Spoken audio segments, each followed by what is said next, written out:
At sabi niya, kung ikaw ay isang babaeng may asawa, dapat mong inuuna ang iyong asawang lalaki. Kahit pa sinasalungat niya ang mensahe namin ng mga guro ninyo, ay madadala niyo sila sa Panginoon, hindi sa pamamagitan ng pakikipagtalo, pag-aaway, kundi sa pamamagitan ng inyong kagandahang loob.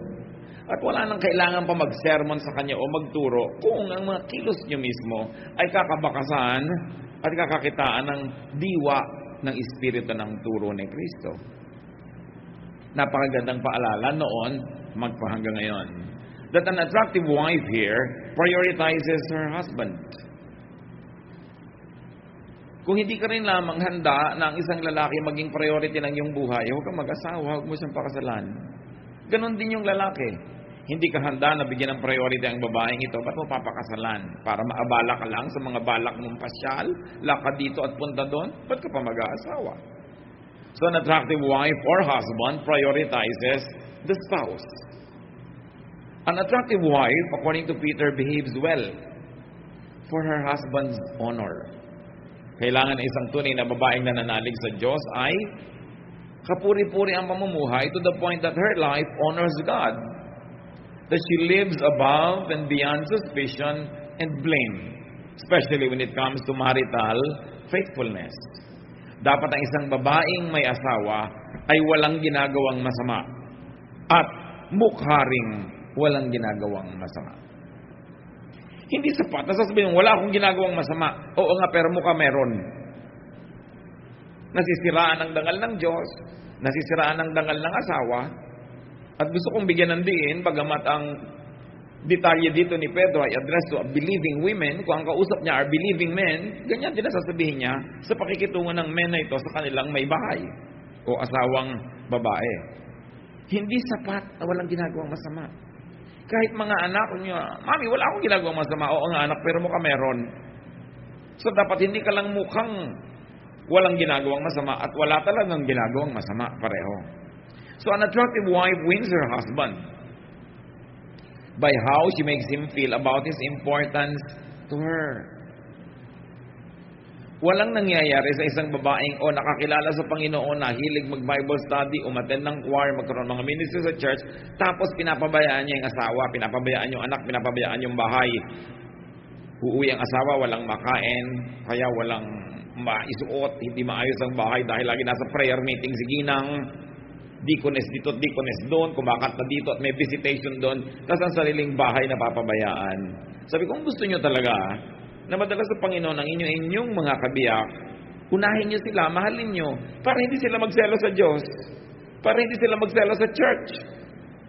Oras na yung husband mo nagsaselo sa church dahil nakikita niyang napapabayaan mo siya, tapos pa na yung prioritize mo sa iyong mga ministries, mahihirapan kang dalhin siya sa Panginoon.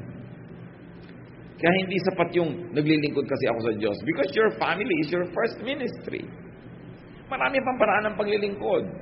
Marami pa nga mga kabataan magbibigay sa akin ng tanong, Pastor, gustong-gusto po mag-church, di po ba dapat unahin ng Diyos? Pinipigil po ako ng parents ko kasi unbelievers po sila. Ano pang dapat kong gawin? Siyempre ang payo ko, stay home. Hindi ka pala pinapayagan, minor de edad ka, wala ka pa sa sarili mong disposisyon, obey your parents. Pero di ba pag una ang Diyos dapat? Oo, pero nasa bahay nyo rin naman ang Diyos. Pwede ka mag-worship doon, pwede ka kumanta doon, pwede kang gumawa ng paraan. At kung nasa school ka, kung may Bible study group, mag-attend ka. It's important to give priority to our family. Hindi gusto ng Diyos na nakakahiwa-hiwalay ang mag-anak. At wala pang nakipaghiwalay sa kamag-anak dahil sa relihiyon na nadala yung kamag-anak niya para sa Panginoon. Kailan unahin mo? Dahil kung marunong ka rin naman mag-una nun, aani rin ang iyong tanim. At hindi mo lang ginagawa yung para umani, kundi dahil talagang ang pamilya ay binibilin sa atin na priority natin ang ating family. Kailangan natin yan pinaglilingkuran. So an attractive wife is all that. 1 Peter 3:3-4 adds more definition to the beauty of a woman or the good looks of a man. Don't depend on things like fancy hairdos or gold jewelry or expensive clothes to make you look beautiful. Be beautiful in your heart by being gentle and quiet. This kind of beauty will last, and God considers it very special. Now, good grooming and ornamentation is not the culprit here. It is dependence only on it for value. Many people tend to misread these verses. Kaya may mga sekta na bawal mag-alahas, bawal magsuot ng hikaw, bawal magsuot ng ganito, bawal na magpusod, magtirintas. Kailangan ilugay mo lang yung buhok mo dyan, huwag mo siyang kailangan laging bigyan ng pansin dahil nagiging sobrang literal ang pagbasa sa verses. Kung tutuusin, ang tunay na malalim na kahulugan dito ni Pedro is, huwag mong iasa lang ang kagandahan mo sa panglabas. Unahin mo yung gandang pangloob. Pero hindi naman sinasabing, magmukhang tiriringgay ka na sa labas. Huwag ka na mag-shampoo, huwag ka na mag-ayos, at magmukhang losyang ka na lang forever. No, because God is God of beauty.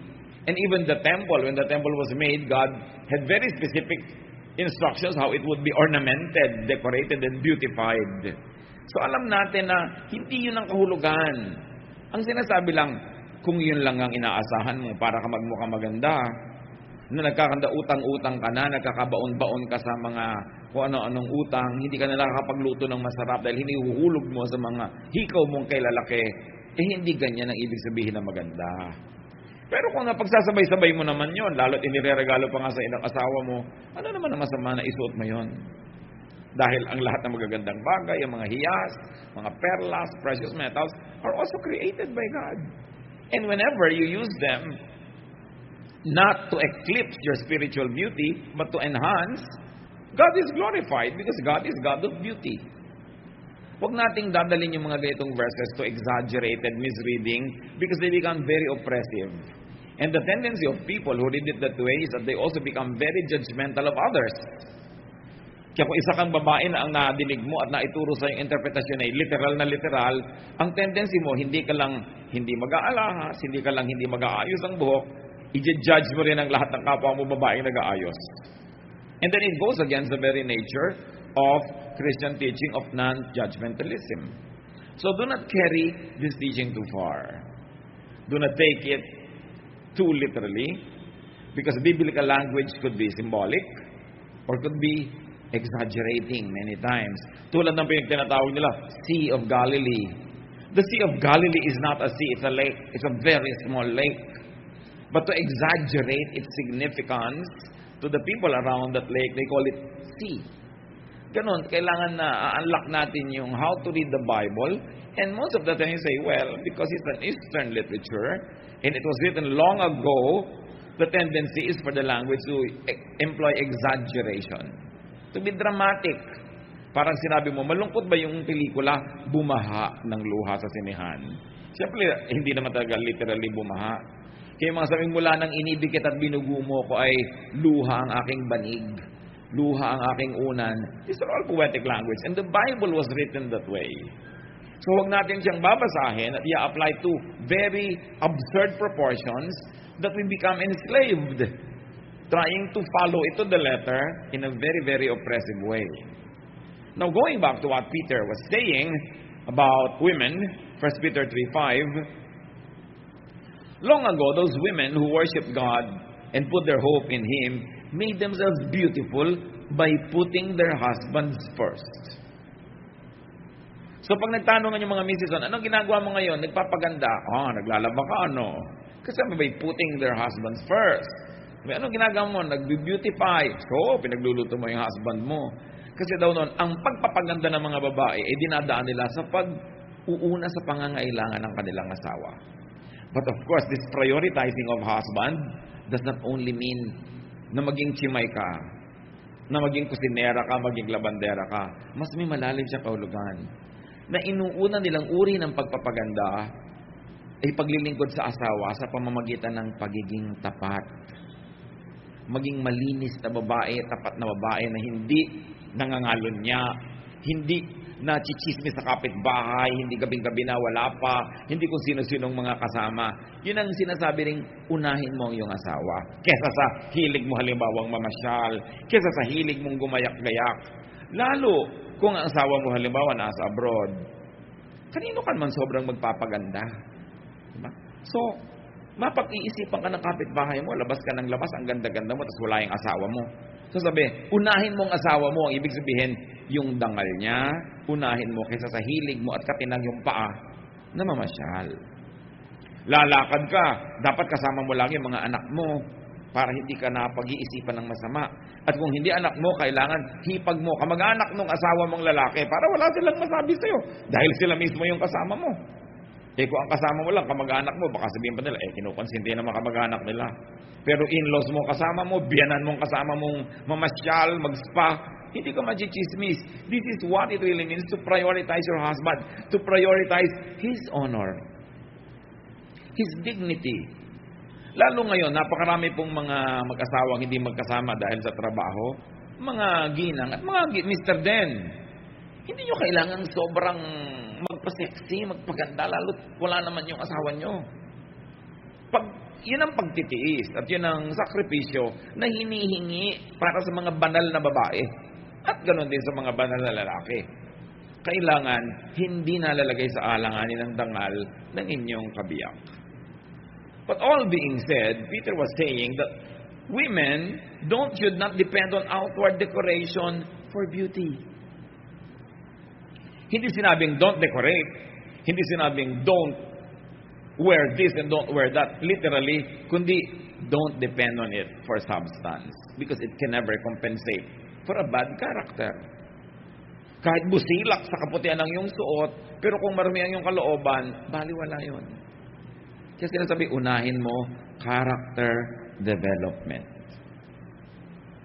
Kung meron kang limited time para magpaganda ng kutis o magbasa ng Biblia, dapat unahin mo yung pampaganda ng iyong espiritu. Pero kung meron ka naman talaga magaling na time management, pagsasabay mo naman yan eh. Hindi naman kailangan mamili lang ng isa sa dalawa. Kailangan lang time management. Isipin nyo, lalo yung mga mahilig mag-beauty parlor, ilang oras na nasa beauty parlor ng isang tao, ilang oras ka nagbabasa ng Biblia, ilang oras ka nagko-quiet time, gaano katagal na nag-uubos ng panahon sa pagpapatuwid ng buhok na kulot at sa pagkukulot ng buhok na tuwid, di ba? Sa pagpapalight ng color ng dark hair at sa pagpapadarken naman ng light, gaano karaming oras ang nauubos sa pagpapantay ng mga kilay na hindi magkapantay-pantay? Gaano karaming oras ang nauubos kahit ng mga lalaki sa pagpapaganda ng mga katawan? Hindi yun masama. Pero ang point, dapat naman mas marami kang oras inuubos sa pagpapatalino ng utak mo, pagpapadami ng iyong alam, at pagpipigil sa sarili para yung karakter na maganda, matino, maayos, ang siyang mangibabaw. So how much of our time, our talent, our treasure do we invest in things that are purely physical and will not last? You know that beauty does not last. Yung nagkukulay ng buhok, 2 linggo pa lang lumalabas sa uli mga puti doon sa may roots. It really does not last. So mahalaga, karakter, sabi, dahil sa tingin daw ng Diyos, yun ang mahalaga. And this requires no financial expense. Yung character development. So don't let what is seen outside define your beauty. Pag sinabing, uy, kilala mo ba yung asawa ni ano? Alin yung mahaba ang buhok? O yung alin yung mabait? Diba? Alin yung ang laki-laki ng hikaw? O yung matulungin? Anong klaseng impression ang ginagawa natin? Kasi hindi lang tao ang nakakakita. Ang pinakamahalaga sa lahat, our audience of one, the Lord, who is pleased when the Lord sees good character at work. So be beautiful inside by being gentle, sabi, and quiet. Hindi maganda yung babae na sobrang bungangera. Malakas magsalita, malakas tumawa. Yung nakita mo na yung ngala-ngala pag tumatawa, kahit maganda yung skin niya, baduy pa rin. Sabi, gusto mo maging magandang babae ka, yung maging mayumi ka. No? Hindi yung pag nakaupo, nakabuka ka. Pag naglalakad, parang kabayo. Kung makakembot, parang karetela sa bakubakong kalsada. Sabi, kailangan gentle, quiet. Yung nandyan siya, tapos mapapasin, ay, nandito pala siya. Hindi ang ingay-ingay, tadang, eto ako. Binabaligtad kasi yun because of the showbiz orientation of today's culture. Kailangan ipinagsig-sigawan mo maganda ka. Kailangan 5 kulay ng buhok mo at mga kintab-kintab pa para katingnan. Tapos pag tinanong ka, spell no. Sabi mo, ano yun? Hindi mo pa kayang ispellin pala yung no. Pero ang daming kulay ng buhok mo. So mahalag. Hindi pa samang may kulay, pero dapat pagka naman kinausap ko, ay, hindi lang pala buhay niya, ang buhok niya ang makulay. Pati katalinuhan niya, maganda. Sabi, don't settle for something that is superficial. Because superficial is only for 3 seconds. What can sustain is character. Nakita nyo yung kagagandang mga artista, bakit sa kabila ng ganda, hinihiwalayan pa rin ang asawa? Kasi hindi matiis ang ugali. O hindi matiis yung laging insecure dahil hindi siya secure enough because sa kagandahan ng asawa mo, ang daming umaaligid at sa pagkilos naman niya, mukhang pagbibigyan niya, talagang mababaliw yung asawa mo sa pag-aalala. Kaya ang nangyayari, nagkakahiwa-hiwalay. Inner beauty, good character is a kind of beauty that lasts and God loves. So kung may beauty project, ang beauty project ko, kailangan tumuwid ang buhok ko, o lumiit ang baywang ko, o matanggal ang mga pekas ko at mga kulugo sa mukha, etc. Dapat meron ka rin inner beauty project. Babawasan ko ang kadaldalan, babawasan ko pagchismis, babawasan ko pag-iisip ng masama, mas magiging mabuti akong asawa at ina o ama. Yung inner beauty project. Outer or outward beauty is temporary. It is costly. High maintenance. Ang buhok, pag sinunod mo yung arte, hindi na lang sapat ngayon na ginugupit. Kailangan shampoo, kino-conditioner, may leave-on conditioner pa, may highlight pa yan. At ang buhok, pati ngayon, ay nire-relax na rin. Dahil stressed ang buhok. Nagpapaloko kayo sa mga advertising para lahat ng pera nyo mapunta doon, tapos ang ulam nyo, 3 dilis. Hati-hati kayo anak sa dilis. Mahal magpa-straight ng buhok, ha? Tapos pag yung ulo mo, nahihilo ka tuloy. Hindi na pinagpapapaniwalaan dapat yung mga nakikita nyo na computer-enhanced advertising. Walang ganong buhok sa totoong buhay. But it's really not just about looks, even among men. 1 Samuel 16, 1-7, kala nyo babae lang yun. One day, God said, Samuel, I've rejected Saul and I refuse to let him be king any longer. Stop feeling sad about him. Put some olive oil in a small container and go visit a man named Jesse who lives in Bethlehem. I've chosen one of his sons to be my king. So sabi nitong si Lord, alam mo, sobra na ang mga kamalian niyang Saul na yan. Tama na ang pagiging king. Pipili na ako ng iba. Sige, maganda ka. At huwag kang mag-inarte dyan, ha? Don't be sad for him. We've given him a lot of chances. Magdala ka ng oil, may ipapa-anoint ako sa iyong bagong magiging hari ng Israel. So when I show you which one of his sons I have chosen, pour the olive oil on his head. Samuel did what the Lord told him and went to Bethlehem. When Jesse and his sons arrived, Samuel noticed Jesse's oldest son, Eliab. He has to be the one that the Lord has chosen, Samuel said to himself. But the Lord told him, Samuel, don't think Eliab is the one just because he's tall and handsome. He isn't the one I've chosen. People judge others by what they look like, but I judge people by what is in their hearts. Nung makita nito si Samuel, ang pagkagwapo-gwapo at pagkatangkad-tangkad na si Eliab, sa niya, ito na. Hoy, tumigil ka. Nakakita ka lang na matangkad at gwapo, kala mo yun na. No, hindi siya ang napili ko. Ang tao tumitingin sa panglabas na anyo, pero ako hindi. Tumitingin ako sa puso. Now, don't get the verses wrong. Maraming matangkad na, gwapo pa, maganda pa kalooban. Bonus talaga yon. Ganon din, may mga babaeng ganon, magaganda na, mabubuti pang kalooban. Bonus. Pero sabi, kung yun lang ang pagbabasihan mo, mapapahama kayo lahat. Sapagkat maraming kagandahan ay bihirang maging tapat, sinabi ng mga matatanda. So what is our conclusion about these readings? How do they relate to us? When you develop yourself, when you seek a partner, when you choose workers, when you appraise others, do not prioritize, do not capitalize on, and do not be proud of just physical beauty. Interviewer kayo, marami kayong i-interviewin, huwag kayong masilaw sa ganda.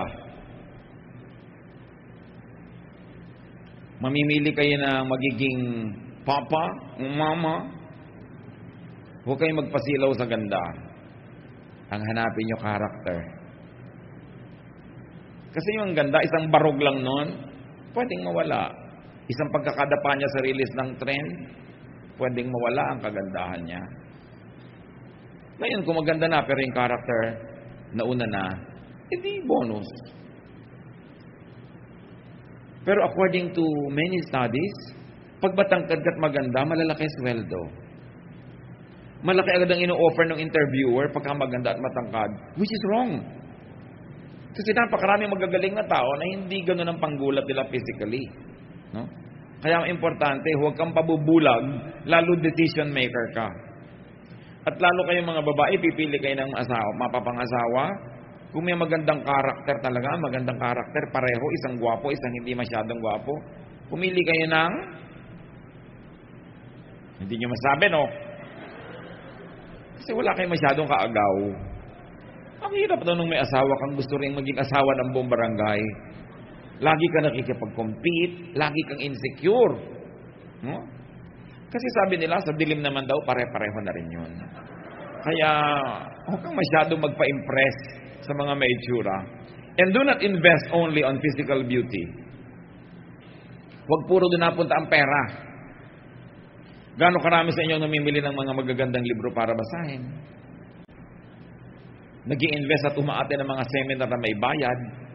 Bakit pag Bible study, pagka-seminar, pagka-tungkol sa mga kabanalan, gusto libre? Gusto pakain pa ng libre? Pero nagbabayad ng 600 para ituwid ang buhok. Libo-libo pa kaya ang binabayad eh. No? Pero pagka Bible, wala bang libreng Bible? Pagka seminar, wala bang libreng seminar? Pagka youth camp, wala bang libre o discount? Pero willing na willing magbayad, no? Para iurong ang pusod sa baba at maging dimple. Parang, bakit gano'n ang mga work values sa mga tao? Ang mga doktor na mga nasa ER, yung mga talagang agaw buhay, walang ibayad. Kaya tuloy yung mga doktor, walang kitain dahil, siyempre, agaw buhay, gagamutin mo na dahil namamatay na to, dumudugo. Pero yung mga doktor na nagpapaganda lang, naglilipat ng nunal dito, gano'n, ang lalaki ng mga kinikita. Kasi ang mga tao willing magbayad ng limpak-limpak sa pagpapaganda, pero hindi sa pagliligtas ng buhay. Do not invest only on that. Huwag lang maging pa-beauty, kundi dapat maging mabuti. Sandali lang ang ganda. Natatandaan nyo nung 1970s, very early 70s, yung pelikula ni Franco Zeffirelli, Romeo and Juliet, si Olivia Hussey. Pagkaganda-gandang babae. Napanood yung pelikulang yan, Romeo and Juliet. Eto na siya ngayon. Huwag kayong tumingin sa katabi nyo. Hindi siya si Olivia Hussey. Si Leonard Whiting, yung Romeo, ganito siya noon. Ngayon, ganun. Hindi naman nila kasalanan. Talagang umandar ang edad eh. Gravity work, indeed its part. At lahat ng maganda magkakaganyan din. Sa katunayan, ang ganda sa sandali. Parang tanghaling tapat lang. Ang bilis lumampas. Ang tunay na kagandahan ng isang babae sa isang lalaki, wala pang 10 taon. Kaya nakikita mo kami ay, tumawid na siya. Yung matanda na siya. Yung may tatawirin ka kasi na biglang matanda ka na. Wala kang magagawa tungkol doon. At habang hinahabol mo ng surgery yan, na lahat ng mata ng 5 babae sa inyo magkakabuka na. No? Pare-pareho pala kayo ng surgeon. Mamaya lahat ng babae sa isang bayan magkakamuka. Kasi isa yung gumugupit ng mukha nila. Gusto nyo yun, walang karakter. Tapos tawang-tawa ka na sa mo. Kasi hindi ka pwedeng humalakak, baka mapilas ang mukha mo. Bakit papahirapan ang sarili? Ang ganda-ganda ng babae na umiidad na alam mong may pinagkatandaan. Nagpalaki ng anak, naging mabuting babae. Tapos kitingnan mo yung kamay, mga puro kulubot-kulubot kasi maraming nilaban, maraming pinlansya, maraming talsik ng mantika. Sa totoo lang, yun talaga ang magandang babae. Magtataka ka sa nagkaanak at nagkaasat, ang ganda-ganda pa rin, liban na lang super bilyonarya, maraming mga katulong. Anong mga hindi mo ginawang trabahong bahay? Bakit ganyan ka pa rin? Kakainis. Hindi yun katangian.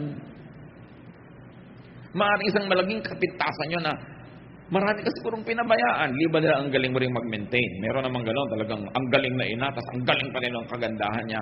Yun ang mga tinatawag nating super bonus.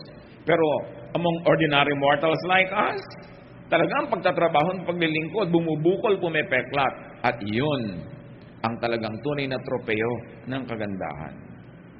Meron ako isang kilalang tatay, laglag na laglag ang balikat niya. Yung pala, lagi siyang may dalang mabibigat na toolbox kasi mekaniko. Tapos wala siyang sariling sasakyan, buhat niya kahit saan. Ang ganda naman mga balikat ng tatay na gano'n, yung lumaglag na sa paghahanap buhay para sa mga anak. What is your concept of beauty? A beautiful body is a body that shows how it served well. God, loved ones, country, church. Kaya may mga bayani na may mga halimbawa na tamaan ng bala, may mga peklat, hindi nila ipinapaayos. Kasi yun ang badge of their heroism. Isang patunay na meron sila naging mga paglilingkod. Di ba parang wala ka namang karakter na ang tanda-tanda mo na wala man lang mark yung mukha mo? Kasi bawat mark ng mukha is a story. Is history. So, kailangan appreciatein natin yon. Bakit kaya ang pangit ng kamay niya? Ay, hindi pala pangit ang kamay niya. Kasi mukhang kamay na nagtrabaho. Appreciate. Yung mga asawa naman kasi, pagka nahawihipon niya na yung mga wife niya, yung mga kamay nila magaspang, ba't bigla na binibitawan? Diba?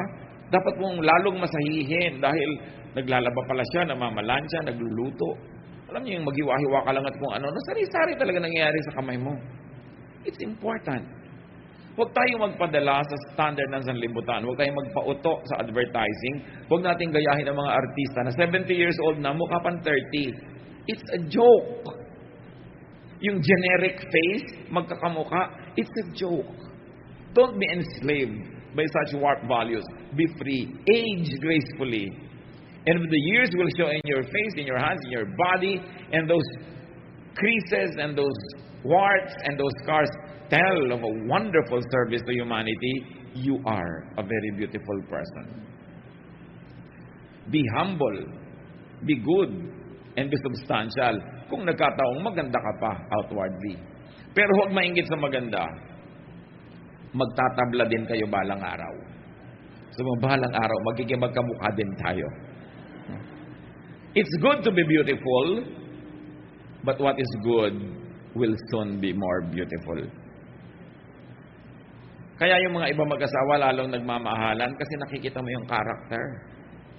Nakikita mo yung willingness niya na magsakripisyo para sa iyo o sa iyong mga anak. Lalong kakalapit ang loob. Sino yung mga mag-asawa na kakalayo ang loob? Yung habang lumaandar ang panahon, nakikita mo, ang selfish pala nitong napang-asawa ko. Sobra pa ng makasarili ito. Wala na kaming makain, inubo sa bleaching ng tuhod niya. Diba? Yung ayaw niyang masira ang korte ng breast niya, ayaw mag-breastfeed. Para kanino ba yung breast mo? Para sa mga kanto boy? Para maganda ang masipulan habang lumalakad ka sa kalsada? Hindi ba para sa mga anak mo at asawa? Kaya naman yung isa kong kakilala, sabi niya, alam mo, ang ganda-ganda ng boobs ko ng dalaga. Ako, tingnan mo parang nalaglag ngayon na nilugaw. Paano naman, ilang anak ko na ang naglambitin dyan, kasama pa ang asawa ko. Sabi ko, abi talagang naglingkod na boobs ito. Hindi ba?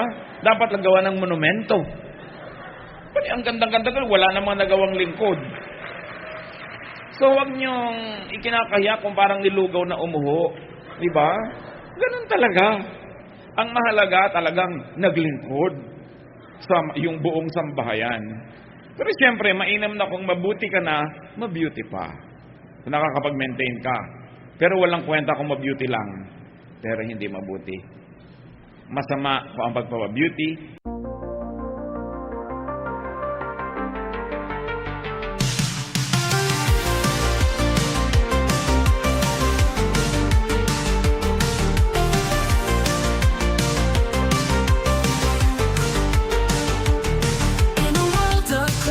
Crossover dreams, sin-lit melodies, whispering schemes, they female vocals telling tales untold, indie rock beats turning hearts cold. We ride the waves of the night, lost in an all brought to light, haunting echoes of the past, experimental sounds that forever last.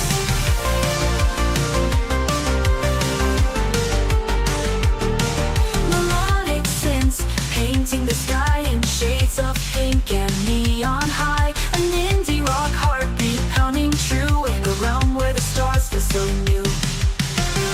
We ride the waves of the night, lost in an all brought to light, haunting echoes of the past, experimental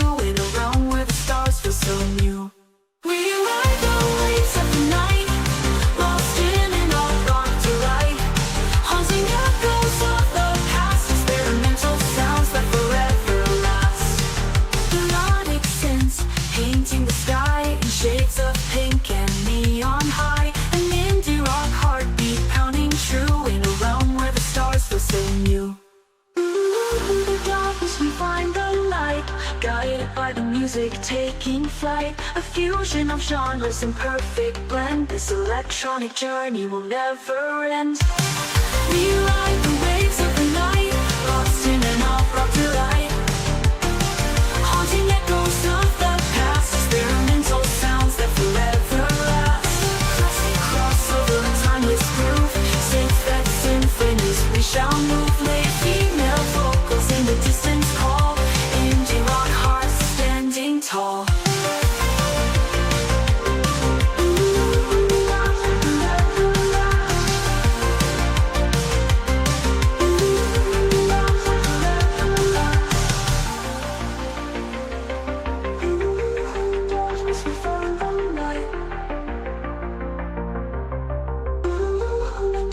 We find the light.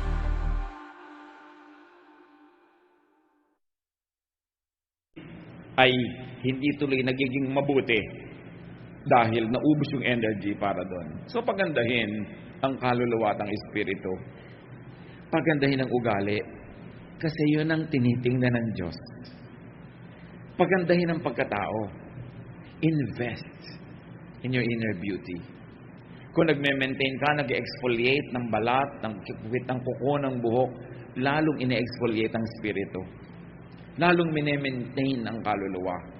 1 John 2:15-16, do not love the world, nor the things in the world.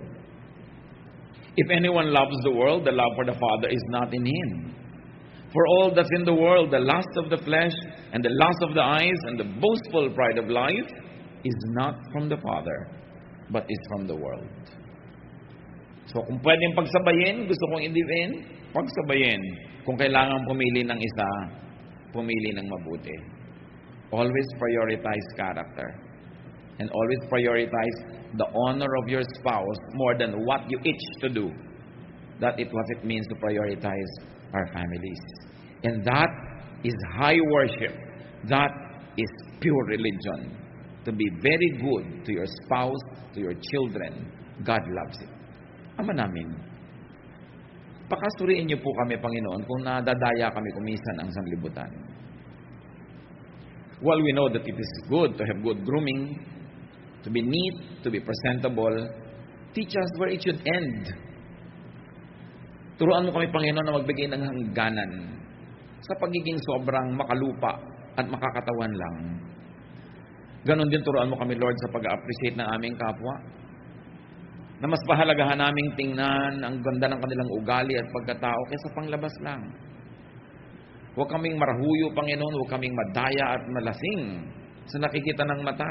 Na pati ang propetang si Samuel ay muntik ng madaya nung makakita siya ng matangkad at magandang lalaki.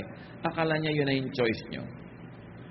At kung meron sa amin mga kapatiran, Panginoon, na wala nung mga assets na yon na ipinagdiriwang ng sanlibutan, pero merong mga internal, spiritual, emotional, intellectual assets, turuan mo kami, Lord, to find value in ourselves, not to be inferior, not to be envious of others, not to compare ourselves with others, but to continue, Lord, to be thankful that you have given us spiritual, emotional, and intellectual assets. Turuan mo rin kaming pahalagahan yon sa aming kapwa. Magbulay-bulay tayo sa madali, mga kapatid, kung ano ang kahulugan ng mga paalalang ito sa ating buhay. Kung sino ang pinapahalagahan natin, yung bang better looking na anak kaysa doon sa hindi masyadong good looking by the standards of the world? How do we judge our employees, people around us? We are spiritual people. Get beyond the body and get to the spirit. God teach us. We want to be silent before you so you can remind us where we stand.